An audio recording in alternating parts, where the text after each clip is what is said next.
Harivarasanam स्वामी विश्वमोहनं हरिदधीश्वरम् आराध्यपादुकम् हरिविमर्दनं स्वामी नित्यनर्तनं हरिहरात्मजं स्वामी देवमाश्रये।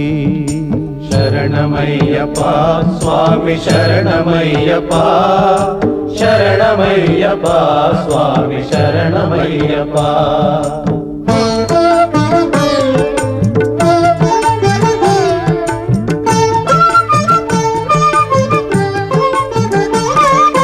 शरणकीर्तनं स्वामी शक्तमानसं भरणलोलुपं स्वामी नर्तनालसम् अरुणभासुरं स्वामी भूतनायकं हरिहरात्मजं स्वामी देवमाश्रये।